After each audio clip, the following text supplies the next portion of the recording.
매 7년 끝에는 면제하라. 면제의 규례는 이러하니라. 그의 이웃에게 구워준 모든 체주는 그것을 면제하고 그의 이웃에게나 그 형제에게 독촉하지 말지니 이는 여호와를 위하여 면제를 선포하였습니다. 이방인에게는 내가 독촉하려니와 내 형제에게 구워준 것은 내 손에서 면제하라.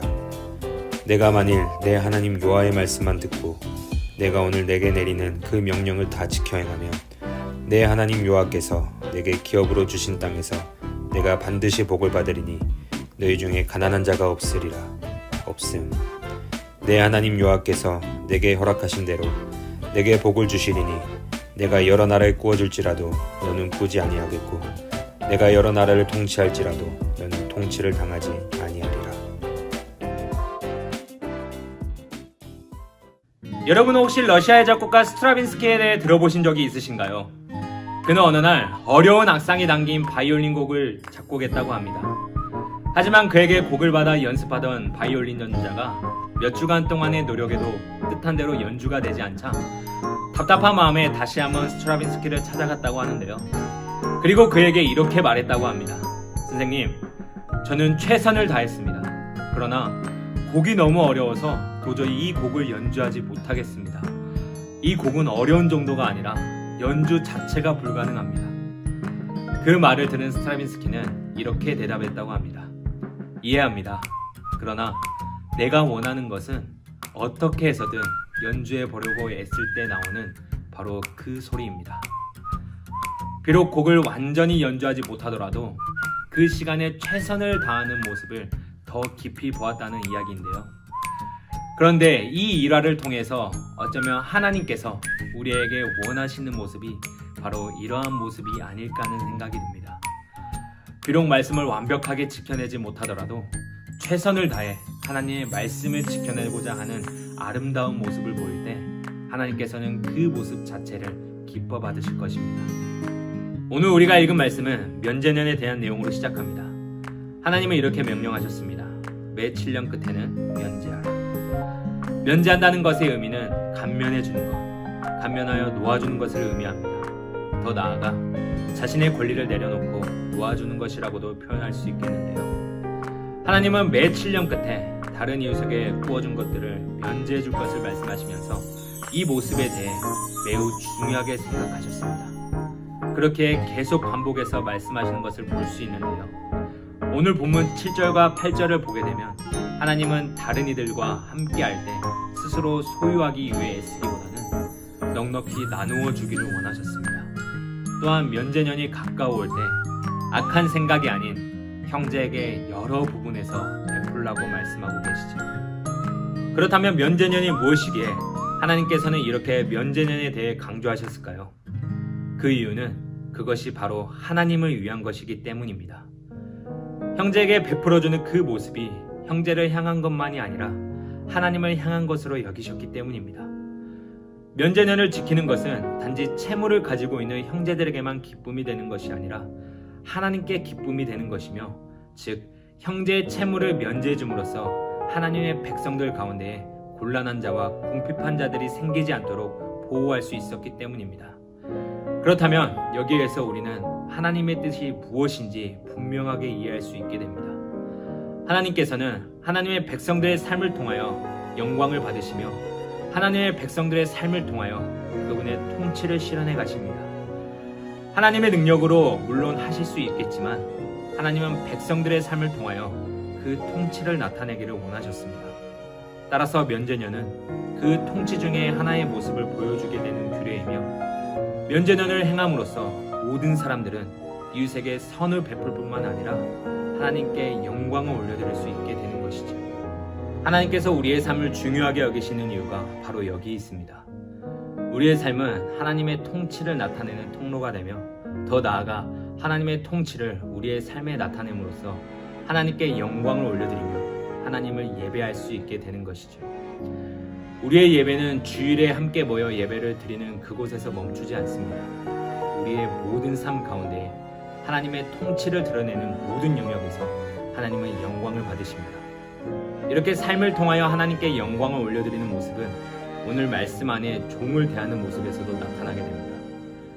오늘 말씀 12절부터는 종을 대우하는 법에 대해서 기록하고 있는데요. 빚진 사람의 채무가 7년째 되는 해에 면제되듯이 종으로 살던 사람도 7년째 해가 되면 자유를 얻을 수 있었습니다. 하나님이 이렇게 종들에게 자유를 얻을 수 있는 길을 만들어 놓으셨으며 그뿐만이 아닌 그들이 자유롭게 나갈 수 있게 되었을 때 빈손으로 내보내는 것이 아니라 양이나 곡식들을 풍족하게 가지고 갈 수 있도록 명령하셨습니다. 그렇다면 종들에게까지도 이렇게 자유를 선포하신 이유는 무엇이었을까요? 그 이유는 오늘 15절 말씀에서 기록하고 있습니다. 너는 애굽 땅에서 종되었던 것과 내 하나님 여호와께서 너를 속량하셨음을 기억하라. 그것으로 말미암아 내가 오늘 이같이 내게 명령하노라. 하나님은 종들을 자유롭게 하라는 명령의 근거를 이스라엘 백성들도 애굽에서 종으로 살다가 하나님께서 속량하셨기 때문이라고 말씀하십니다. 즉 하나님께서 그들에게 자유를 주신 것처럼 그들도 다른 종들에게 자유를 주라고 명령하신 것이죠. 이것을 바꿔서 이야기하면 이스라엘 백성들이 종을 자유롭게 하는 것은 하나님께서 그들을 자유롭게 하신 것을 반영하는 모습이라는 것입니다. 이스라엘 백성들은 하나님께서 주신 은혜를 기억하며 그 은혜를 받은 자다운 모습으로 종들을 대할 수 있어야 했습니다. 그렇게 하나님의 은혜를 기억할 뿐만 아니라 하나님의 은혜를 흘러보낼 수 있어야 했습니다. 하나님은 이러한 모습을 매우 중요하게 생각하셨으며 우리가 받은 은혜들을 다른 사람들에게 나타낼 수 있기를 원하셨습니다. 바로 하나님께서 우리에게 주신 사랑을 다른 이들에게도 나타내기를 원하신다는 말씀입니다. 즉 우리의 삶에서 하나님을 예배하는 모습 중에 하나는 우리에게 주신 은혜와 그 사랑을 다른 이들에게 베풀어 주는 것이라고 말할 수 있겠지요. 또한 이어서 19절부터는 처음 난 것을 하나님께 드리는 것에 대하여 말씀하고 있습니다. 소와 양의 처음 난 수컷을 구별하여 여호와께 드리는 명령은 출애굽기 사건과 연결할 수 있는데요. 하나님께서 애굽에 마지막 재앙을 내리셨을 때 애굽에 있는 처음 난 것들은 다 죽었습니다. 그리고 하나님은 사람이나 짐승의 처음 난 것은 하나님의 소유라고 말씀하셨지요.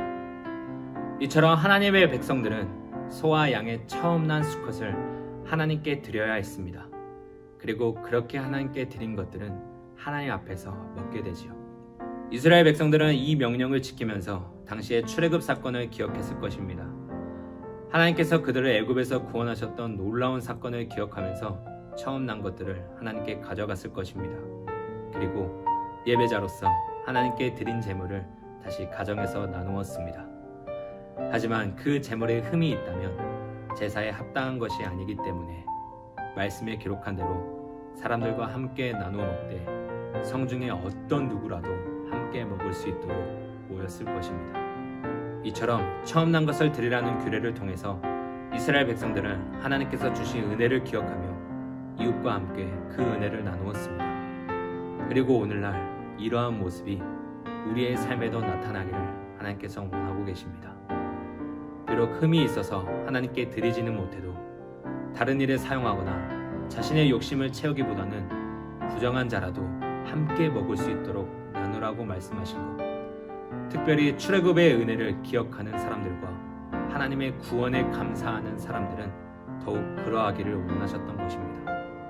결국 하나님은 하나님의 백성들의 자신의 삶을 통하여 하나님의 은혜를 반영하기를 원하셨으며 결국 이것이 오늘날 우리의 삶에서 나타내야 하는 삶의 예배임을 말씀하고 있습니다. 오늘 면제년의 규례를 통해 하나님께서는 이스라엘 백성들이 받은 은혜와 사랑을 흘러보내시길 원하셨습니다. 그리고 오늘날을 살아가는 우리의 삶에서도 예배자로서 동일하게 그 은혜와 사랑을 흘러보내시길 원하십니다. 그러할 때에 하나님의 영광을 위한 삶으로 하나님의 구원의 은혜를 기억하는 삶, 하나님께서 주신 은혜를 나누는 삶으로 나타나게 됩니다. 이번 한 주간 이 말씀을 기억하셔서 은혜 받은 자답게 그 은혜를 여러 방법으로 흘러보내는 시간을 가져보시길 바랍니다. 그리하여 날마다 우리의 삶의 모습을 통하여 하나님을 향한 기쁨의 예배를 드릴 수 있는 그런 은혜를 드러내는 삶이 저와 여러분에게 있기를 간절히 소망합니다. 사랑의 하나님 아버지 감사합니다. 오늘도 우리에게 주신 생명의 말씀을 통하여 한 주간 승리하게 하여 주시옵소서. 언제나 하나님께 받은 은혜와 사랑을 나를 위해 사용하기보다는 이웃에게 흘러보낼 수 있는 모든 고등부 지체들이 되게 하여 주시옵소서. 그리하여 항상 하나님의 자녀로서 어디에서든지 기쁨의 예배를 온전히 드릴 수 있도록 우리의 삶을 인도하여 주시옵소서. 감사합니다. 예수님의 이름으로 기도드리옵나이다. 아멘.